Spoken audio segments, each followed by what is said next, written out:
Assalamualaikum warahmatullahi wabarakatuh. Halo semuanya, selamat datang kembali di channel YouTube Sobat Pembelajar. Pada video kali ini saya akan sharing materi tentang ekologi, yaitu perubahan lingkungan. Jadi langsung saja kita ke pembahasannya. Pertama kita akan membahas terlebih dahulu tentang definisi perubahan lingkungan.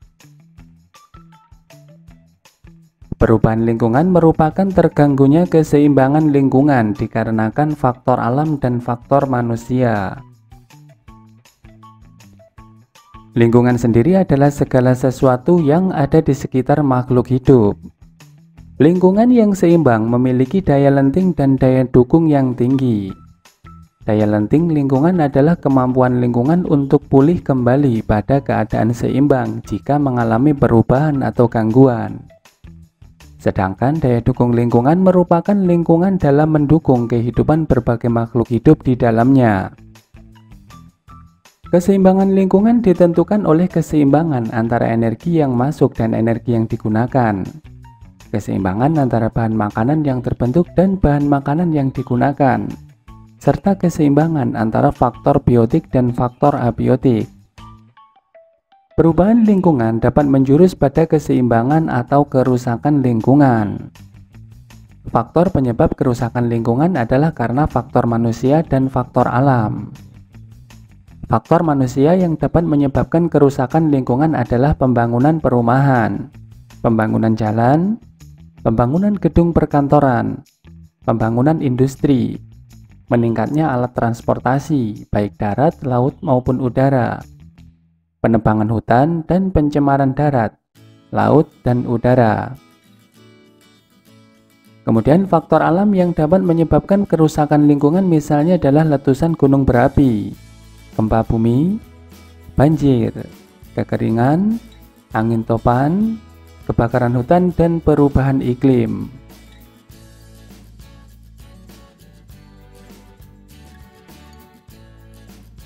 Selanjutnya kita akan melihat tingkat perubahan lingkungan. Yang pertama adalah tingkat perubahan lingkungan dalam lingkup lokal, misalnya adalah pembangunan perumahan. Yang kedua adalah regional, misalnya adalah pembangunan industri di suatu kawasan. Kemudian yang ketiga adalah global, misalnya adalah efek rumah kaca.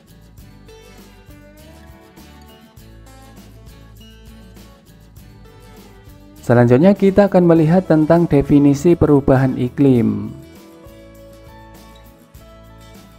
Perubahan iklim merupakan fenomena perubahan pola keikliman yang berpengaruh terhadap perubahan pola cuaca suatu daerah hingga dunia dalam jangka panjang.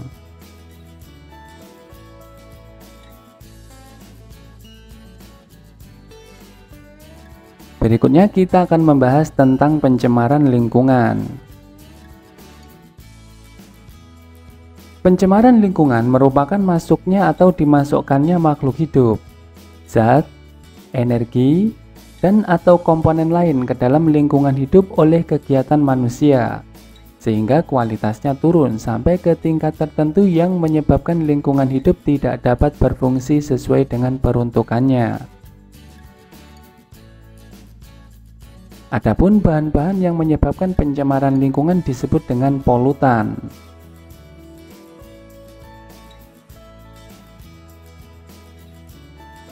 Jenis polutan dibedakan menjadi dua. Yang pertama adalah polutan degradable. Polutan degradable yaitu polutan yang dapat diuraikan kembali atau dapat diturunkan sifat bahayanya ke tingkat yang dapat diterima oleh proses alam. Misalnya adalah kotoran manusia atau hewan dan limbah tumbuhan. Yang kedua adalah polutan non-degradable. Polutan non-degradable yaitu polutan yang tidak dapat diuraikan oleh kemampuan proses alam itu sendiri. Contohnya adalah timah hitam, merkuri, dan arsenik.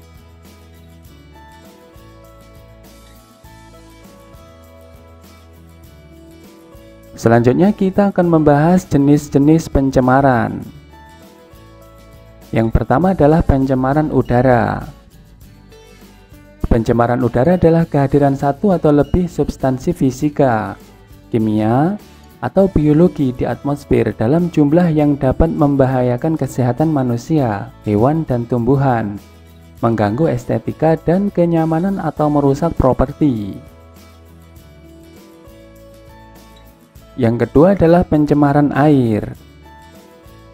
Pencemaran air adalah masuknya makhluk hidup atau zat lain ke dalam air yang menyebabkan kualitas air menurun ke tingkat tertentu, sehingga tidak dapat berfungsi sesuai dengan peruntukannya. Untuk menentukan air sudah tercemar atau belum dapat diketahui dengan melakukan pengujian terhadap 3 parameter, yaitu parameter fisik, kimiawi, dan biologi. Kemudian yang ketiga adalah pencemaran tanah.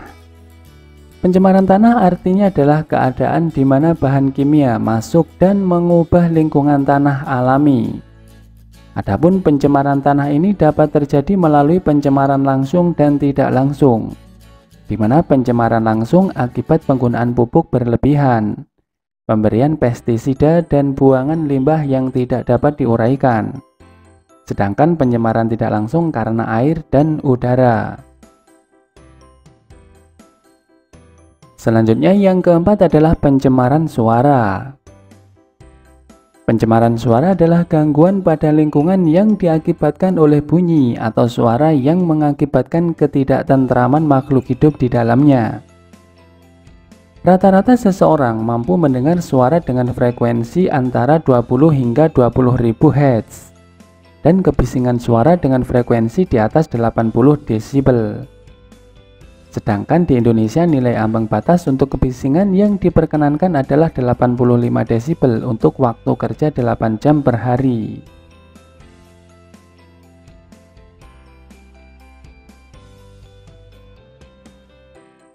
Sekarang kita akan membahas lebih detail tentang pencemaran udara. Kita akan melihat terlebih dahulu penyebab pencemaran udara. Yang pertama adalah hidrogen sulfida atau H2S. Hidrogen sulfida merupakan gas yang bersifat racun. Terdapat di kawasan gunung berapi. Bisa juga dihasilkan dari pembakaran minyak bumi dan batu bara. Yang kedua adalah karbon dioksida atau CO2. Gas CO2 adalah gas yang dihasilkan dari proses pernapasan makhluk hidup, pembusukan bahan organik, dan pelapukan dari batuan. Bila gas ini di atmosfer jumlahnya meningkat, maka akan menyebabkan peningkatan suhu pada bumi atau disebut dengan efek rumah kaca. Kemudian yang ketiga adalah karbon monoksida atau gas CO. Gas karbon monoksida tidak berwarna dan tidak berbau, bersifat racun, merupakan hasil pembakaran yang tidak sempurna dari bahan buangan mobil dan mesin letup. Dampak gas karbon monoksida adalah asfiksi yang dapat menyebabkan kematian.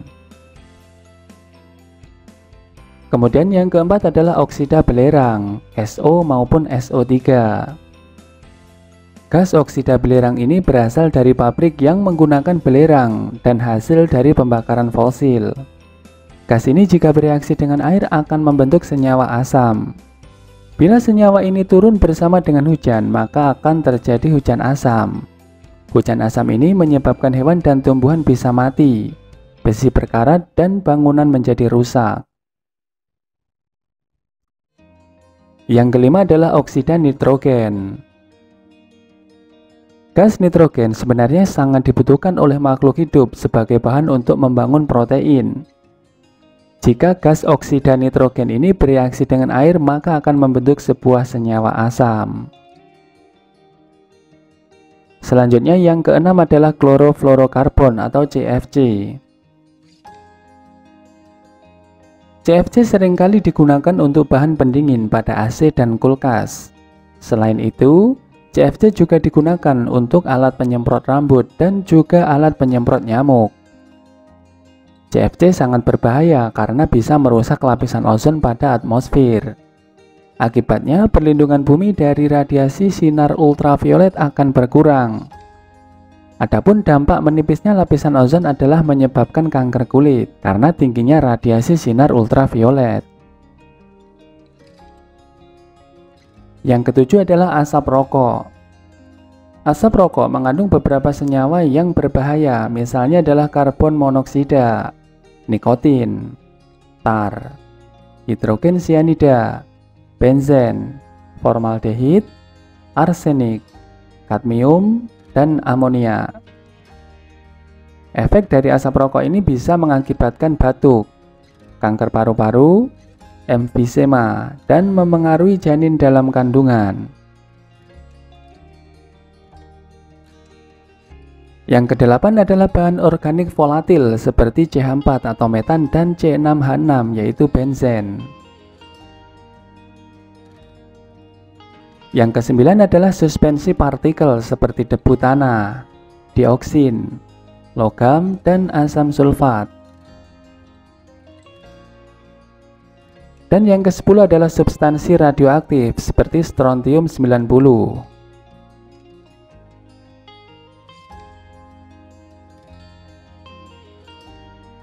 Kemudian kita akan membahas pencemaran air. Penyebab pencemaran air misalnya adalah pertama dari limbah pertanian, misalnya adalah insektisida, herbisida, dan fungisida. Yang kedua adalah dari limbah rumah tangga, misalnya adalah bahan organik seperti sisa makanan, bahan anorganik seperti plastik, aluminium, dan botol. Kemudian komponen biologis seperti jamur dan bakteri. Yang ketiga adalah limbah industri. Misalnya adalah bahan anorganik seperti arsen dan kadmium. Kemudian bahan kimia seperti pewarna tekstil, serta cairan berminyak.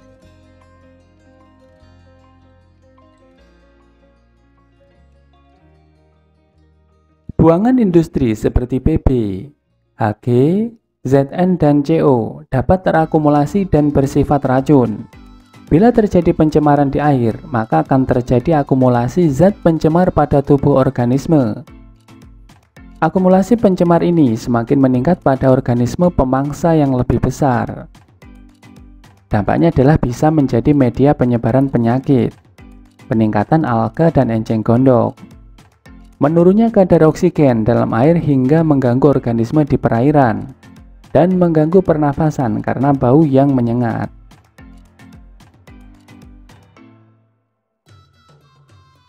Kemudian pencemaran tanah. Adapun penyebab pencemaran tanah adalah pertama adalah bahan organik. Misalnya sisa makanan rumah tangga, sisa deterjen dan sabun rumah tangga, kemudian sisa makanan dari pasar. Selanjutnya sisa pupuk organik pertanian. Berikutnya adalah sisa pestisida pertanian. Lalu sisa bahan organik perindustrian, limbah kotoran hewan peternakan. Yang kedua adalah bahan anorganik, misalnya adalah bahan radioaktif, bahan logam seperti Mn dan Fe. Kemudian bahan pupuk anorganik seperti urea dan TSP. Lalu bahan anorganik rumah tangga seperti plastik, botol, kaca, dan karet. Dampak dari pencemaran tanah misalnya adalah peningkatan salinitas tanah dan penurunan kesuburan tanah. Kemudian bencana alam seperti tanah longsor dan erosi hingga penyumbatan saluran air.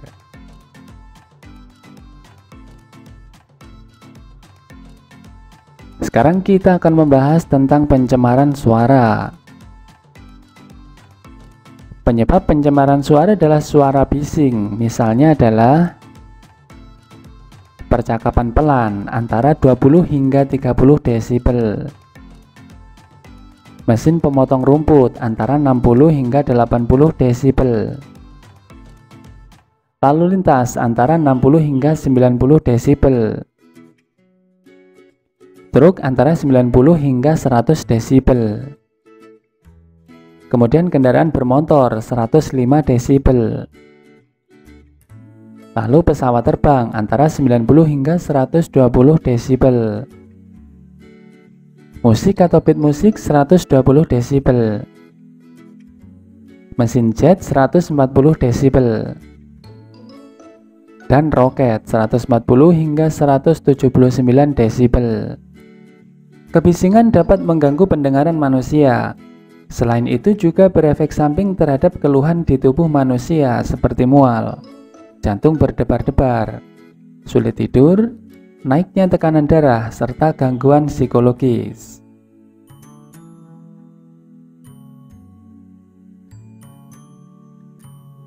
Sekarang kita akan membahas dampak pencemaran. Dampak pencemaran yang pertama adalah punahnya spesies. Spesies yang tidak tahan terhadap polutan bisa mengalami kematian. Misalnya adalah DDT atau diklorodivinil trichloroetana dapat merusak cangkang telur burung. Yang kedua adalah gangguan keseimbangan lingkungan. Punahnya suatu spesies mengakibatkan interaksi dalam ekosistem menjadi berubah, sehingga keseimbangan lingkungan menjadi terganggu. Kemudian yang ketiga adalah peledakan jumlah hama. Misalnya penggunaan insektisida dapat membunuh predator hama. Ketika predator hama banyak yang mengalami kematian, menyebabkan populasi hama menjadi besar. Selanjutnya yang keempat adalah kesuburan tanah berkurang. Misalnya adalah penggunaan insektisida menyebabkan fauna tanah mati, sehingga kesuburan tanah menjadi berkurang. Contoh lain adalah penggunaan pupuk yang dilakukan secara terus-menerus, mengakibatkan tanah menjadi asam, sehingga kesuburan tanah menjadi berkurang.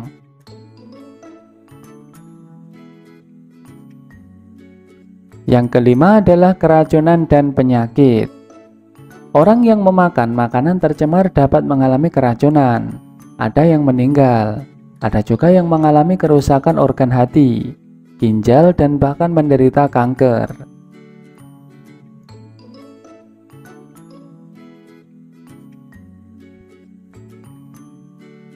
Dampak pencemaran lingkungan yang keenam adalah lubang ozon. Kemudian dampak pencemaran lingkungan yang ketujuh adalah asfiksi. Yang kedelapan adalah biomagnifikasi. Yang kesembilan adalah eutrofikasi. Dan yang kesepuluh adalah terjadinya efek rumah kaca.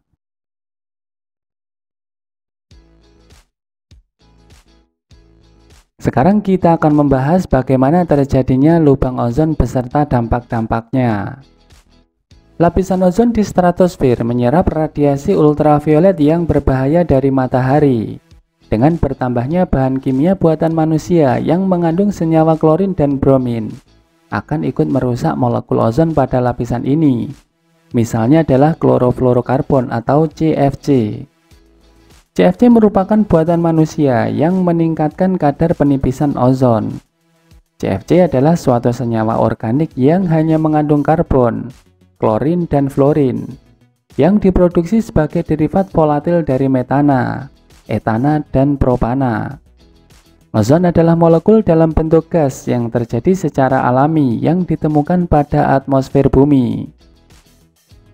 Molekul ini dapat menyerap panjang gelombang tertentu dari radiasi ultraviolet matahari sebelum mencapai permukaan bumi.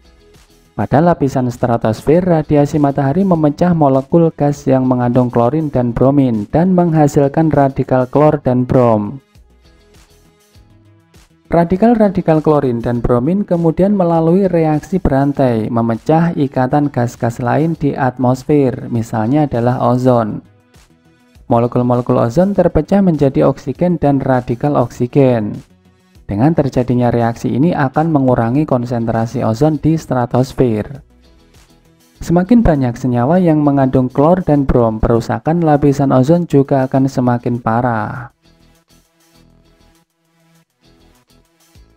Dampak lubang ozon adalah: pertama, menyebabkan kanker kulit pada manusia. Yang kedua, menyebabkan penyakit katarak pada manusia. Yang ketiga, melemahkan sistem imunitas. Yang keempat, memusnahkan hasil pertanian. Yang kelima, memusnahkan kehidupan di laut. Yang keenam, dapat menyebabkan pemanasan global. Yang ketujuh, mencairnya es di kutub-kutub bumi. Yang kedelapan, naiknya permukaan air laut.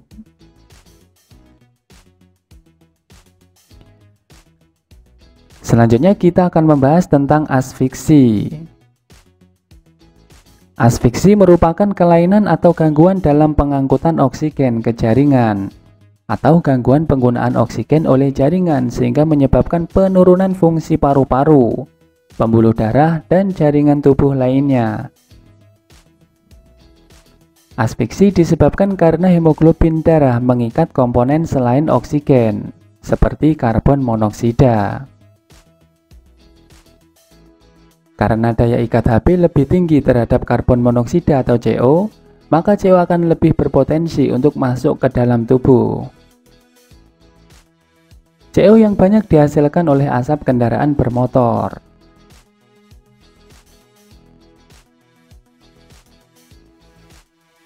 Selanjutnya kita akan membahas tentang biomagnifikasi.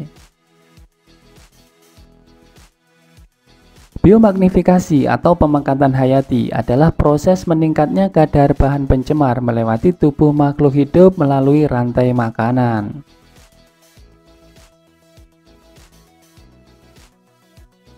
Syarat terjadinya biomagnifikasi adalah polutan yang menjadi penyebab biomagnifikasi harus bersifat: pertama, tahan lama. Kedua, polutan yang mobile. Yang ketiga, bahan biologi aktif. Keempat, larut dalam lemak. Proses biomagnifikasi dimulai ketika konsentrasi kontaminan yang tersimpan pada tubuh produsen lebih tinggi daripada lingkungan sekitarnya. Produsen dimakan oleh konsumen. Artinya konsumen di atasnya akan mengonsumsi sejumlah biomasa dari tingkat trofik di bawahnya. Biomagnifikasi dapat berdampak pada manusia. Manusia menduduki posisi puncak tingkat trofik pada hampir semua rantai makanan dalam ekosistem, sehingga manusia merupakan penanggung resiko biomagnifikasi yang paling tinggi.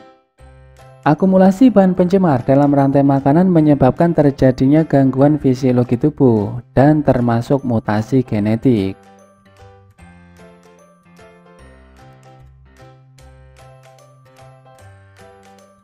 Sekarang kita akan membahas tentang eutrofikasi. Eutrofikasi merupakan pencemaran air yang disebabkan oleh munculnya nutrien yang berlebihan ke dalam ekosistem air, yaitu limbah fosfat.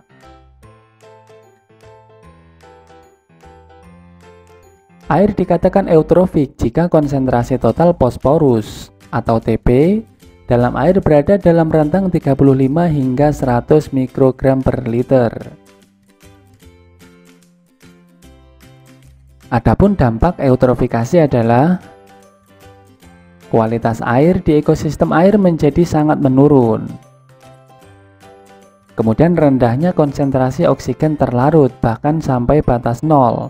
Hal ini menyebabkan makhluk hidup air seperti ikan dan spesies lainnya tidak bisa tumbuh dengan baik sehingga akhirnya mengalami kematian. Eutrofikasi ini sebenarnya merupakan sebuah proses alamiah di mana suatu perairan, misalnya danau, mengalami penuaan secara bertahap dan menjadi lebih produktif bagi tumbuhnya biomasa. Proses alamiah ini oleh manusia dengan segala aktivitas modernnya secara tidak disadari dipercepat menjadi dalam hitungan beberapa dekade atau bahkan beberapa tahun saja. Maka tidak mengherankan jika eutrofikasi menjadi masalah di hampir ribuan danau di muka bumi. sebagaimana dikenal lewat fenomena algal bloom. Kondisi eutrofik sangat memungkinkan alga, tumbuhan air berukuran mikro untuk tumbuh berkembang biak dengan pesat atau blooming, akibat ketersediaan fosfat yang berlebihan serta kondisi lain yang memadai. Hal ini juga dikenali dengan warna air yang menjadi kehijauan, berbau tidak sedap, dan kekeruhannya yang menjadi semakin meningkat. Banyaknya enceng gondok yang bertebaran di rawa-rawa dan danau-danau juga disebabkan fosfat yang berlebihan. Akibatnya kualitas air di banyak ekosistem air menjadi sangat menurun.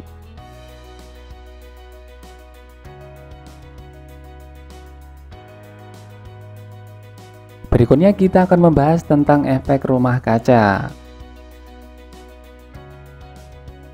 Efek rumah kaca adalah kejadian di mana panas di bumi terperangkap karena terhalang oleh uap air atau H2O, metana atau CH4, karbon dioksida atau CO2, ozon atau O3, nitrogen oksida atau N2O, CFC atau klorofluorokarbon, dan HFC, hidrofluorokarbon pada atmosfer. Gas emisi tersebut kebanyakan berasal dari asap kendaraan dan pabrik serta kebakaran hutan. Normalnya pada siang hari matahari menyinari bumi sehingga permukaan bumi menjadi hangat, dan pada malam hari permukaan bumi menjadi mendingin. Akan tetapi, akibat adanya efek rumah kaca, sebagian panas yang seharusnya dipantulkan permukaan bumi diperangkap oleh gas-gas rumah kaca di atmosfer. Inilah mengapa bumi menjadi makin hangat dari tahun ke tahun. Efek rumah kaca mampu menghangatkan bumi hingga rata-rata 15 derajat Celcius, sehingga membuat kehidupan di bumi menjadi lebih baik dan layak huni. Tanpa adanya efek rumah kaca ini, dunia hanya akan menjadi tempat yang beku dan tidak dapat dihuni. Untuk beberapa kondisi mungkin menguntungkan, tetapi lebih banyak dampak merugikannya. Penyebab efek rumah kaca yang berlebihan ini misalnya adalah penebangan liar dan pembakaran hutan, penggunaan bahan bakar fosil secara berlebihan, pencemaran laut, industri pertanian, limbah rumah tangga maupun industri peternakan. Adapun dampak dari efek rumah kaca yang berlebihan adalah: pertama, terjadinya pemanasan global. Hal ini akan mengancam seluruh ekosistem akibat kenaikan suhu bumi. Yang kedua adalah mencairnya es di kutub yang juga mengancam ekosistem. Mencairnya es ini menyebabkan kenaikan air laut sehingga menenggelamkan daerah-daerah yang rendah. Yang ketiga, laut akan semakin asam karena konsentrasi gas-gas rumah kaca yang meningkat. Asamnya air laut akan mematikan terumbu karang dan ekosistem lainnya. Dan yang keempat adalah menipisnya lapisan ozon. Hal ini akan membuat sinar ultraviolet yang berbahaya sampai ke permukaan bumi.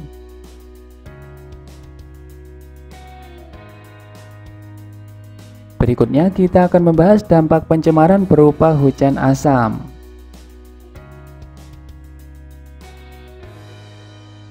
Hujan asam adalah segala bentuk presipitasi atau pengendapan dengan komponen berupa asam, yaitu pH di bawah 5,6, seperti asam sulfat atau nitrat, yang jatuh ke tanah dari atmosfer dalam bentuk basah atau kering, baik berupa hujan, salju, kabut, hujan es atau bahkan debu yang bersifat asam. Hujan asam ini disebabkan oleh NO, NO2, N2O, SO2, dan SO3. Hujan asam terjadi ketika sulfur dioksida dan nitrogen oksida menyebar di atmosfer setelah diangkut oleh angin atau arus udara. Sulfur dioksida dan nitrogen oksida dapat bereaksi terhadap air, oksigen, dan bahkan zat kimia lainnya untuk membentuk asam sulfat, H2SO4, dan nitrat. Unsur-unsur itu kemudian bercampur dengan air dan bahan lainnya sebelum jatuh ke permukaan bumi. Sebagian kecil sulfur dioksida dan nitrogen oksida yang menyebabkan hujan asam berasal dari sumber alami seperti erupsi gunung api. Sementara sebagian besarnya berasal dari pembakaran bahan bakar fosil dari proses di pembangkit listrik, kendaraan bermotor dan alat berat, industri manufaktur, dan kilang minyak. Adapun dampak hujan asam bisa mempengaruhi tanaman, tanah, bangunan, dan benda lain di permukaan bumi. Misalnya, 1. Mengubah komposisi tanah dan air sehingga menjadi tidak layak untuk tanaman maupun hewan. 2. Meningkatkan tingkat keasaman air di danau, sehingga banyak ikan berpotensi mati. 3. Dampak hujan asam terhadap manusia, misalnya memicu penyakit tertentu, seperti sakit paru-paru, asma, bronkitis, dan penyakit kulit. 4. Hujan asam juga dapat menyebabkan kerusakan pada banyak objek, termasuk bangunan, patung, monumen, dan kendaraan. Bahan kimia yang dihasilkan dari fenomena ini dapat menyebabkan korosi atau perkaratan pada benda-benda logam. Logam yang mengalami korosi akan menjadi lebih rapuh dan keropos.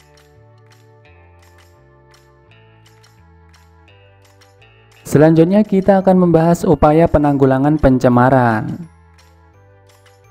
Yang pertama adalah secara administratif, yaitu pemerintah mengeluarkan undang-undang untuk mencegah terjadinya pencemaran dan eksploitasi sumber daya alam yang berlebihan, misalnya Prokasi atau program kali bersih, dan AMDAL, yaitu analisis mengenai dampak lingkungan. Yang kedua adalah secara teknologis, yaitu adanya peralatan pengolah limbah. Misalnya adalah insenerator, yaitu tempat pembakaran sampah dengan suhu yang sangat tinggi sehingga tidak dihasilkan asap. Yang ketiga adalah secara edukatif atau pendidikan. Misalnya melalui penyuluhan dan menggalakkan 4R, yaitu reduce, reuse, recycle, dan repair.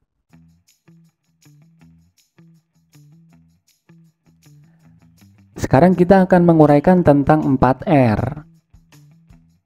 Yang pertama adalah reduce. Reduce maksudnya adalah mengurangi bahan atau penghematan. Misalnya belanja dengan membawa tas sendiri.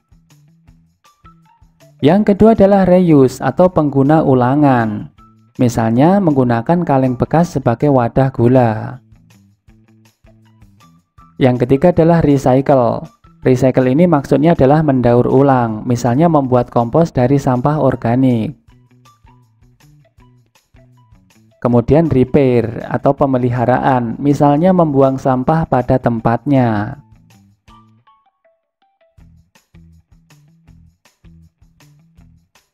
Sekarang kita akan membahas tingkat dampak pencemaran. Dampak pencemaran yang pertama adalah iritasi ringan, misalnya efek dari gas kendaraan bermotor. Yang kedua adalah sakit kronis, misalnya akibat pencemaran air raksa. Yang ketiga adalah sakit dan bahkan kematian, misalnya adalah efek dari pencemaran nuklir.